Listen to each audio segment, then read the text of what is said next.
Welcome everyone. Today we'll be doing the Tsuriou first squid fishing masterclass, and I am Chen. I'm one of the partners of Tsuriou. So just some housekeeping. I don't speak English as my first language, so do bear with me with my accent and my English. So how do we pronounce Tsuriou? Our company name is Tsuriou in the right Japanese pronunciation, and Tsuriou as well as the right pronunciation for Western pronunciation. So today we'll be teaching you about the anatomy of squid. This is our first topic. It will relate to what you will need in the future for the next topic that we'll be teaching, so it correlates together. So what we start with is a lot of companies, they teach you what to use, but they don't teach you why to use it. So for us, we'll be different. We teach you why you need to use it, how you need to use it, and when you need to use it. Because a lot of time, the jigs that you use is crucial to the timing for a certain period of time, as well as the day as well. So color science comes into play. We have a totally different type of concept to other company. So for the next session, we'll be teaching that. Once you see that, you will know, you actually enlighten you to know how to use different colors for different situations. So first of all, we start with the lifespan of squid. Most squid have a 1-year lifespan. So they grow very fast, they breathe, and they are the ferocious feeder. So they are just born to eat and breathe. So they die after a year, so that's why they are just feeding, and they're not a PP feeder. So now we talk about the crucial part of a squid, their eyes. Why the eyes? Squid are ambush predator. They do not hunt through hearing, so do not use sound to attract them. They use their eyes as a vision because they're ambush predator. So they hide in the bush, in the weeds, with bait. When the prey comes along, they will strike and grab the bait. But their vision, they are different to our human. They see black and white. So what we humans see is color. So this is what we humans see. But what squid see is black and white. So it's different to what we see. So we have to think like a squid. So you will say, oh, we got so many different colors of jigs, what do we use since the squid are colorblind? Actually, different color have different purpose. So in the next talk, I'll teach you how to utilize different color to create silhouette. So our main purpose of having different color jigs is to create silhouette, which is like that. So we try to turn from this different colors to this effect in the water, so that squid can actually see it differently to the background. So if the jig as dark as it can get to black color, they can actually see the different shades, so that they can see the movement of the jig itself to feed on it. So squid see silhouette, so it's important for us to turn our jigs into silhouette. Next, squid have heightened sense of vision, so they actually see UV light really well, and it helps them to see reflected light better, and also reflect the light better, and also see movement at depth. So for UV jigs are different. So UV jigs are not jigs that use red foil or anything. So jigs that is painted with a coated UV is actually different.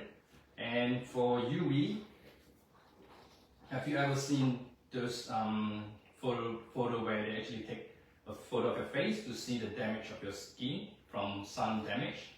So pretty much this is what it looks like, and this is what squid see.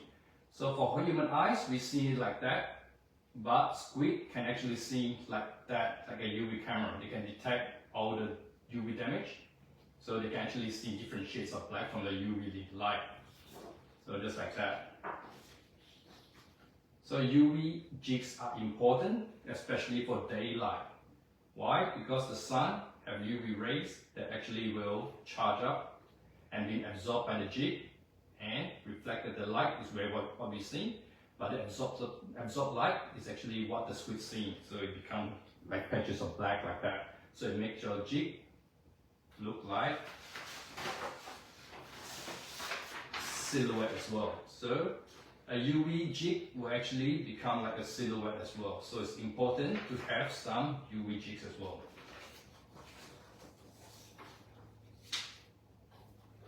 So the UV paint will actually become like that once you have it under the light.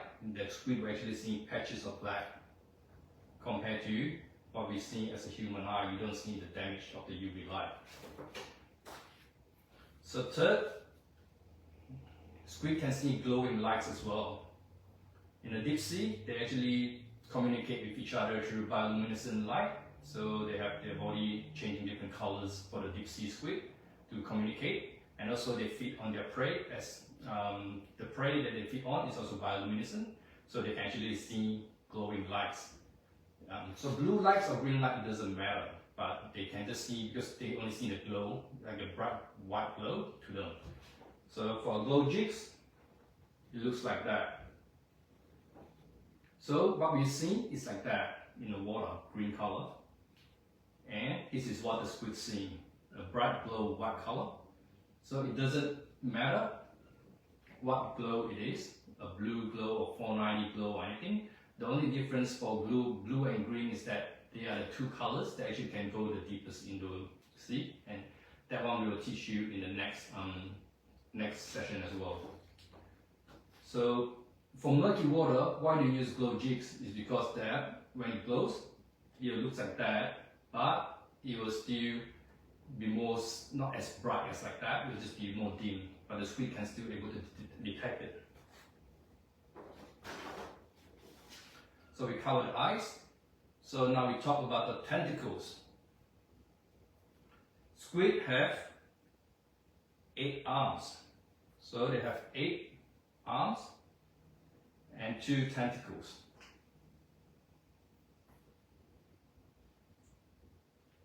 So all the tentacles and the arms, they operate separately. The tentacles are used to grab onto the prey, especially the head of the prey, to suffocate it and to immobile it, and they will strike it really quick and pull it in, and then they use the other arm to maneuver the fish so that they can eat it. So next we'll talk about the beak. So the mouth of the squid is actually a beak. So in the middle of the squid, there's the beak here. The beak is like a parrot beak. And the Humboldt squid beak is actually one of the most hardest organic material that scientists have found. So if you get your jigs, just give me a second. So if your jigs have their cloth ripped off, don't worry about it. It's not about a quality issue or anything. It's because that the beak of the squid is really tough. So it's like when they're chomping on it, they actually will break the cloth and cut off the cloth.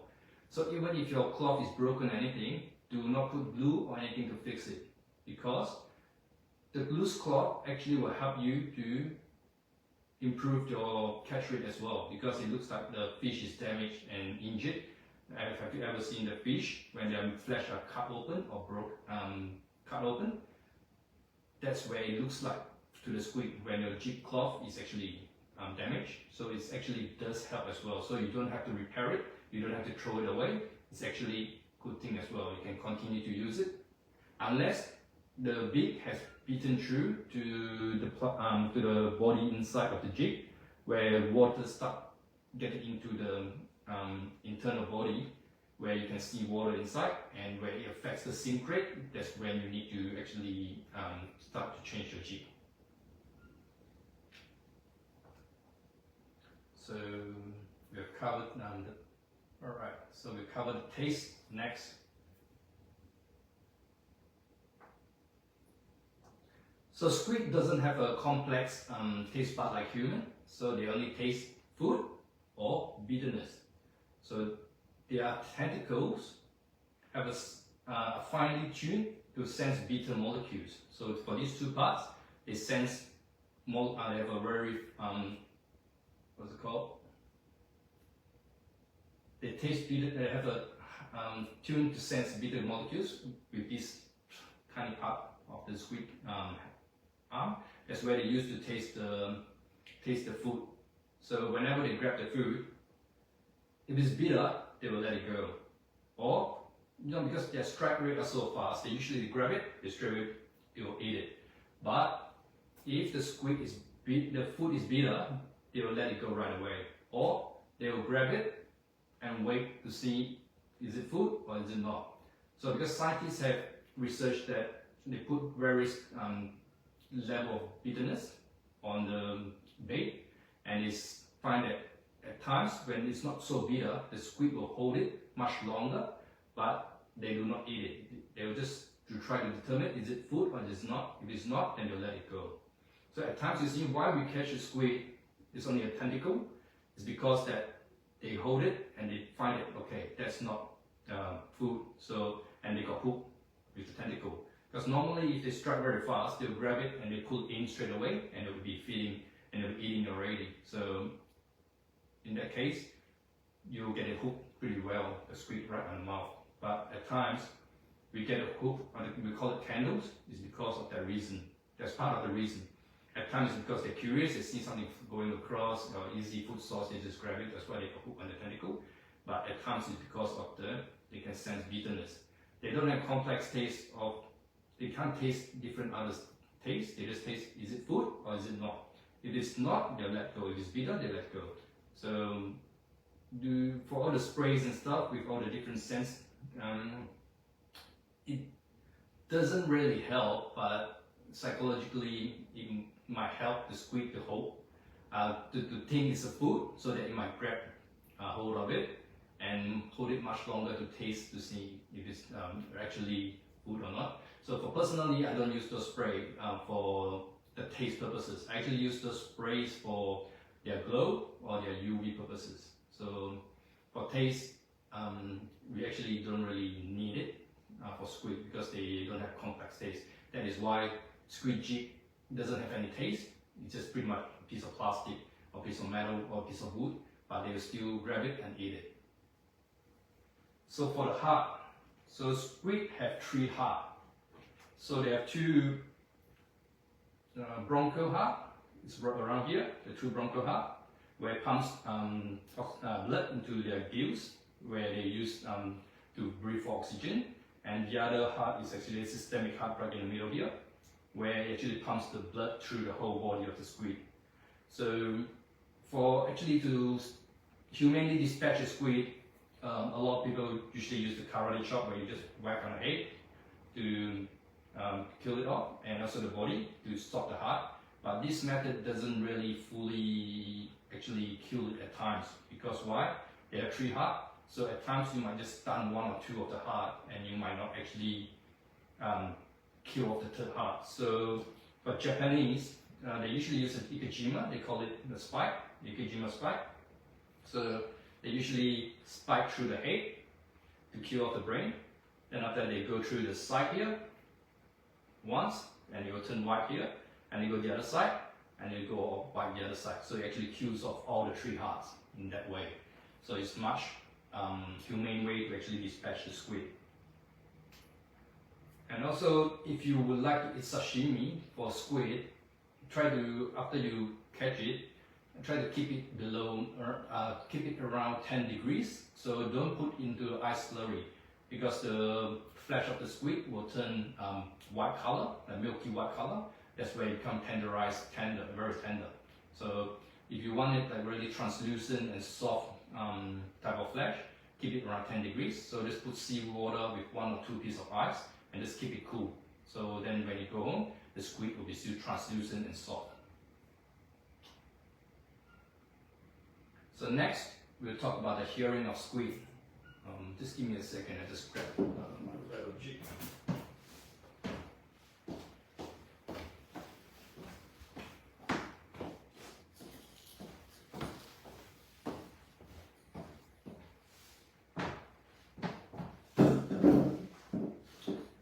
So for human, we can hear 20 Hertz to 20,000 Hertz. For squid, they have relatively bad hearing.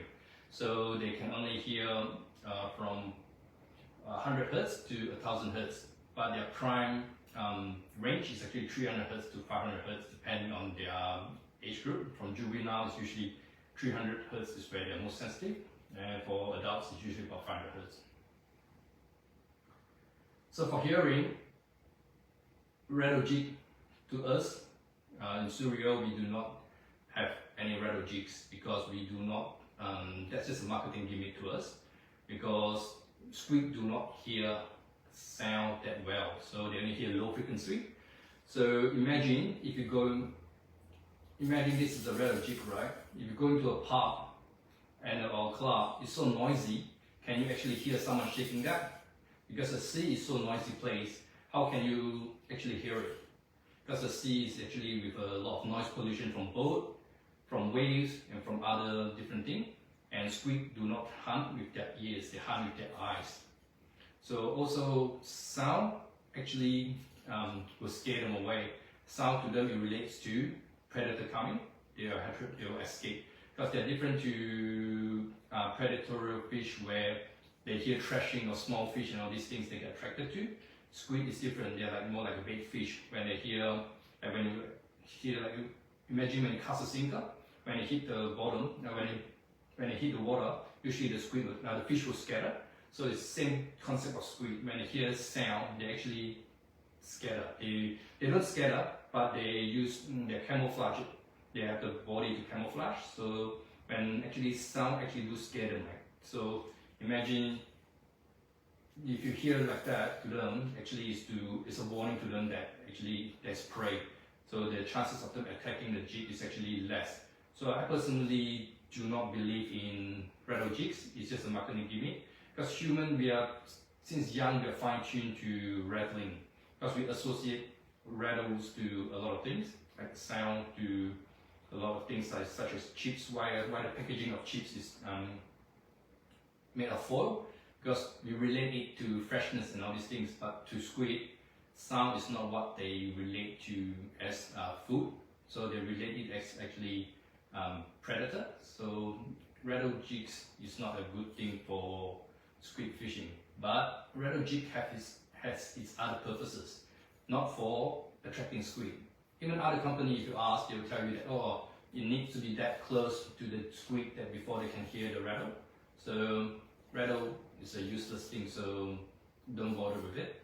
But rattle, if you see rattle jigs in a lot of company, rattle have these other purposes. It's actually for, if you see the sink rate of a rattle jigs is usually much higher, much faster. It's because the extra weight in the metal balls inside, they actually will help to sink the jig faster for deeper fishing, and also might help you to cast slightly further.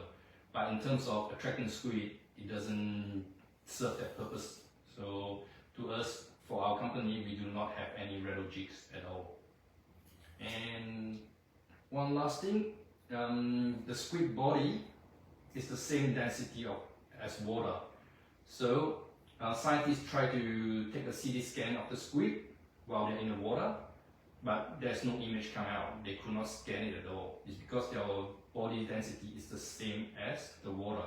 So as a result, why our sounder do not detect squid? That's the reason, because their body is the same density as water. So our sounder is not able to detect it while they're in the water. So that's just why you see a lot of people asking, oh, how do you see squid in the sounder and everything? And actually we can't see it because of their body density. And squid use this reason to avoid from prey, from using the echolocation type of predator, like dolphin and stuff that use echolocation. They could not sense where the squid are. But for whale and stuff that actually feed on squid a lot, a few 100,000 tons a year, they actually use their teeth to attract the squid through, because while they feed on squid, they have the bacteria from the squid slime on their teeth and become bioluminescent, and that's where the squid get attracted to the teeth of the whale, and that's when they get eaten. So pretty much, so don't use, we're not able to scan squid, so that's that's pretty much. And if you have any question, feel free to ask, and I'll be here for 5 more minutes. And for the next session, we'll be teaching about color science based on our company concept. It will be totally different to other company. Once you learn this concept, you'll be amazed and have the knowledge to know what color jigs to use in different situations and in different conditions. So that is a very crucial topic that if you have time to come and listen. And also, if you haven't add us on Instagram, do hashtag Tsuriou to add us so that you can get updates and everything. And this coming Saturday, in 2 days time, we will launch our new range of jigs. It will be 10 custom designed by our designer, so it's one of a kind, and it's copyright protected in Australia and internationally. It'll be a unique jigs that's totally different to other company and in the world.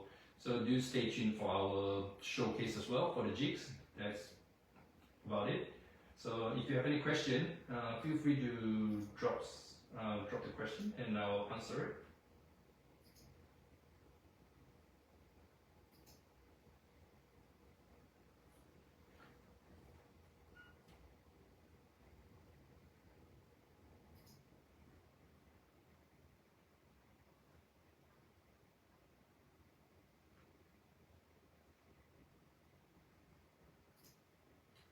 Just a question for a lucky winner.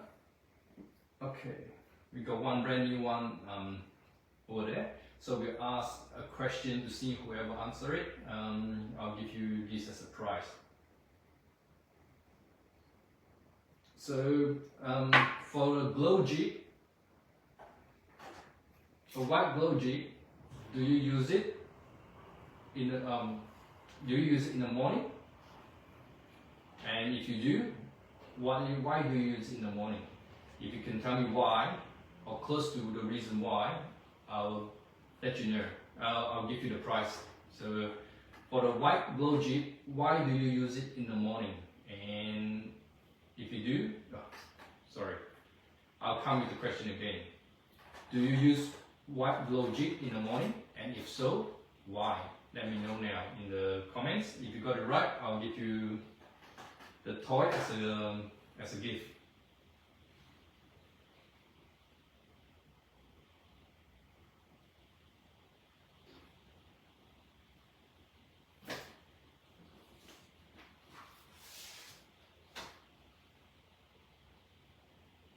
Any guess?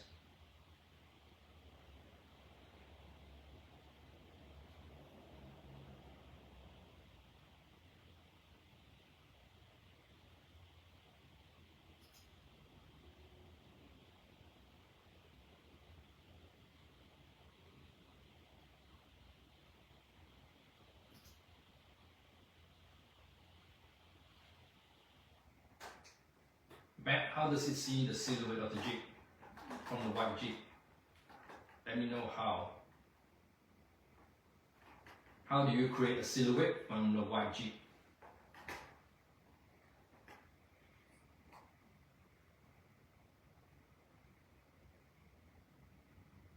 George, you're very close.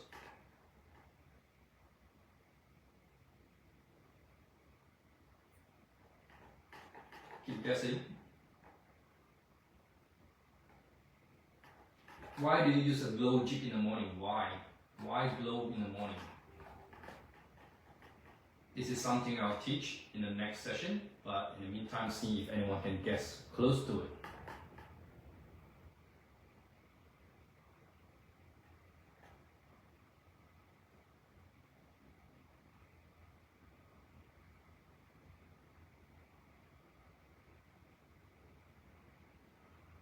Reflection. Think UV. Glow and UV. What does it do?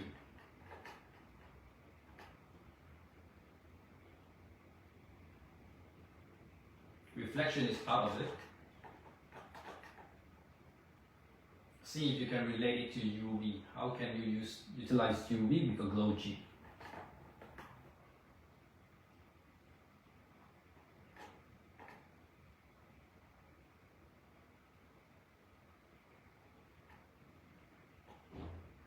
You're along the line, Paul. Where is it? Very quite close.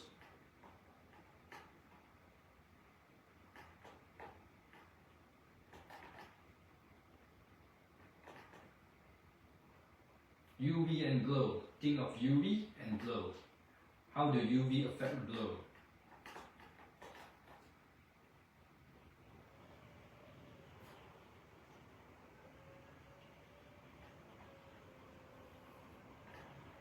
I'll give more hint. So a glow jig requires to be charged by a light source so that it will glow. So what happens to a glow jig if it gets charged by the sun? That's correct, Daniel. UV charges the glow. So pretty much I can give it to you. So the answer is, why do we use a white glow jig in the morning? Why glow? It's because glow, you need a light source to charge it, to store it, and you'll illuminate. So if you use the sunlight to charge it, it actually holds the UV charge of the glow. So in the jig, the glow light become charged with a UV rays, and as a result, from a white jig, it will become a patches of black jig. It become a black jig because of the white, because of the UV light source being stored in the jig. That is why we use our torch light that with a specific UV rays to charge our jig, so that it stores the energy of the UV in the jig, so that when it sinks, it glows, but it does not just glow. It glows with the UV rays where the squid eyes can detect. That is why. So congratulations, Daniel, you got the toy for your kid. So in the meantime, if you guys have any more questions, feel free to let us know.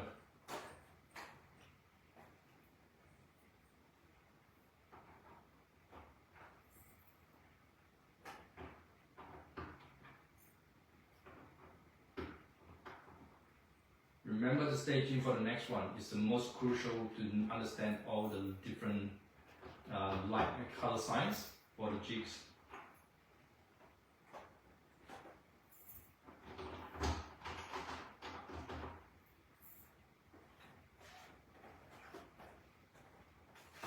Alright, I think that's it.